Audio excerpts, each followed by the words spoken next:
Good morning ma'am. বাচ্চারা কালকে তো সরস্বতী পুজো, সবাই তাড়াতাড়ি চলে আসবি। ঠিক আছে ম্যাম। আর হ্যাঁ, তোরা কি সরস্বতী পুজোর আগে কুল খাসনি তো? না ম্যাম। আমি তো কুল খেয়েছি। কেউ কিন্তু কুল খাবি না। না ম্যাম, আমিও খাইনি।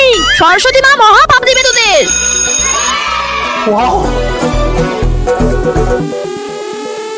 আরে তুই এতগুলো কুল কি করবি? আরে খাবো। এই রে, তুইও খা। না, ম্যাম কি বললো তোর মনে নেই? সরস্বতী পূজার আগে কুল খেতে হয় না। আরে কোথাও লেখা আছে কি সরস্বতী পূজার আগে কুল খেতে হয় না? এই নে। দে দিচ্ছি যখন খেয়েই নেই।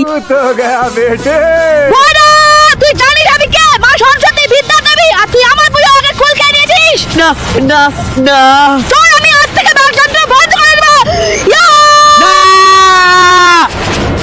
মা মা আমার ভুল হয়ে গেছে, আমাকে ক্ষমা করে দাও। আমি আর সরস্বতী পূজার আগে কোনোদিনও কুল খাবো না। ঠাকুর আমার ভুল হয়ে গেছে, ঠাকুর আমাকে ক্ষমা করে দাও। মা আমার ভুল হয়ে গেছে, মা আমাকে ক্ষমা করে দাও। মা, আরে আমার ভুল হয়ে গেছে মা।